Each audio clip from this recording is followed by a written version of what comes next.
Hello children, today I am going to read Unit 10, One Friday Morning from the book Gulmohar Language for Life 9th edition class 5. Now let's get started with One Friday Morning. Langston Hughes was an American poet, novelist and playwright. Hughes' writing was based on his own experience and he was one of the first African Americans to be successful as a writer. Nancy Lee Johnson is an African whose family has moved to America from Africa many years ago. In school, encouraged by her art teacher, Miss Dietrich, Nancy Lee excels at drawing. One of her best pictures has been entered in a contest and everyone expects her to win. So does she win the well-known Artist Club Award? Read on to find out. One wet, rainy April afternoon, Miss O'Shea, the vice principal, sent for Nancy Lee. Sent for means Miss O'Shea asked Nancy Lee to see her. Soon Nancy Lee knocked on Miss O'Shea's door. The familiar voice said, "Come in." Familiar is well known, seen or heard often. "Sit down, Nancy Lee Johnson," said Miss O'Shea. "I have something to tell you." Nancy Lee sat down. "You have been an excellent student, Nancy, as I am sure you know," began Miss O'Shea. At that point, there was a light knock on the door. Miss O'Shea called out, "Come in," and Miss Dietrich entered. "May I be part of this too?" she asked, tall and smiling. "Of course," Miss O'Shea said. "I was just telling Nancy Lee what we thought of her, but I haven't yet given her the news. Perhaps, Miss Dietrich, you would like to tell her yourself?" Miss Dietrich was always direct. Means she always spoke what was on her mind honestly and clearly. "Nancy Lee," she said, "your picture has won the Artist Club Award." The slender brown girl's eyes widened and her heart jumped. Slender means thin and delicate. She tried to smile, but instead tears came to her eyes.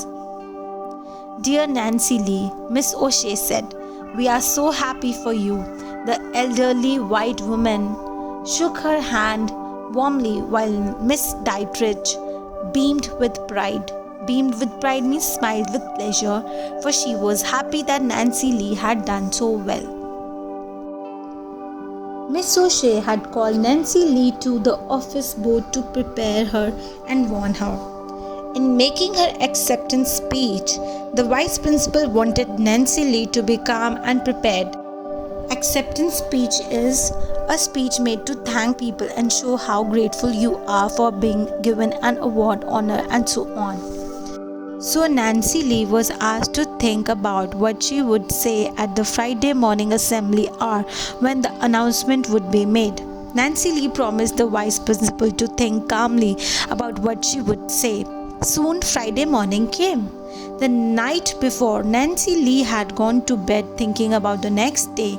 Her short speech was ready and she went over it in her mind. Went over it in her mind means learnt it so that she could repeat it to herself.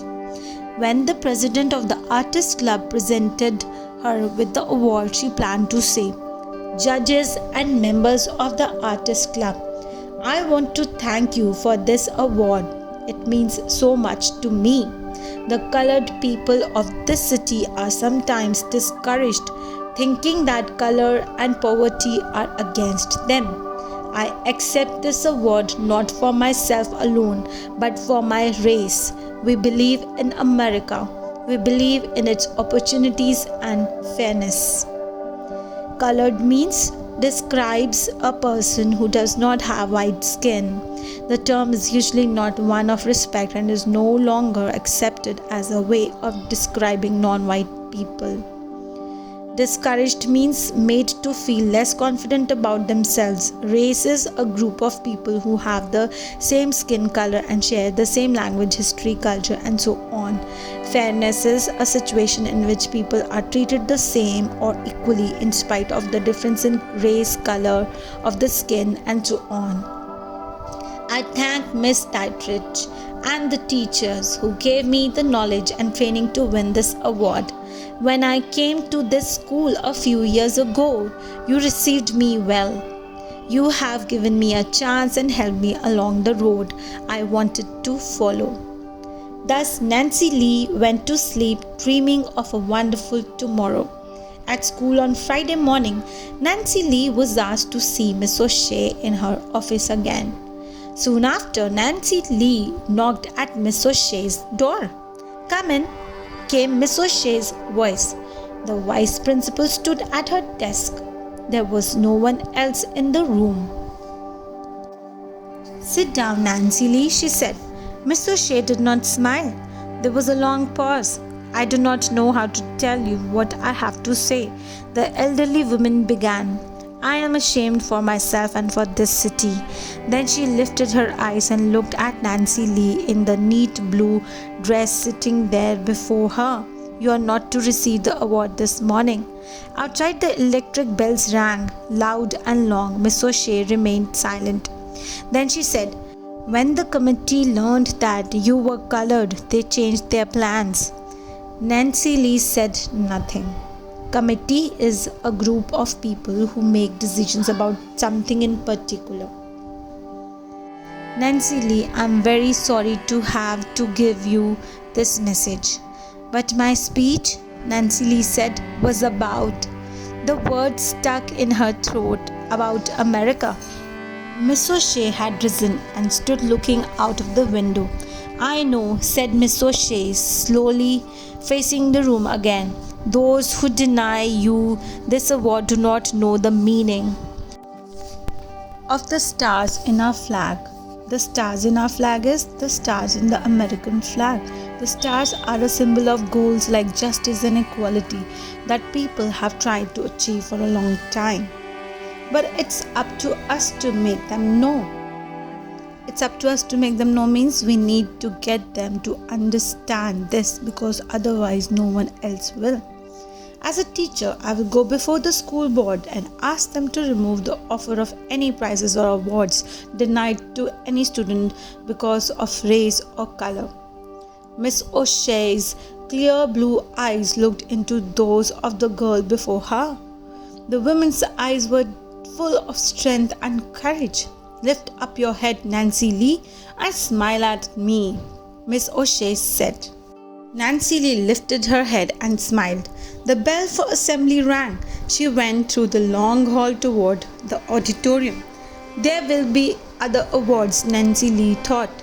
There are schools in other cities. This won't keep me down. Keep me down means make me feel defeated. But when I'm a woman, I'll fight to see that these things don't happen to other girls as this has happened to me. And men and women like Miss O'Shea will help me. And that is the end of the chapter, which is adapted from One Friday Morning by Langston Hughes. I hope you like the chapter. It's very inspirational and it's about the caste color differences that we as humans create to one another, which is not correct. And here are some back exercises for you to do and work upon. Do not forget to like and share our video and subscribe our channel Smart Kids Wonder for more videos. Thank you so much. Happy learning, children. Bye bye.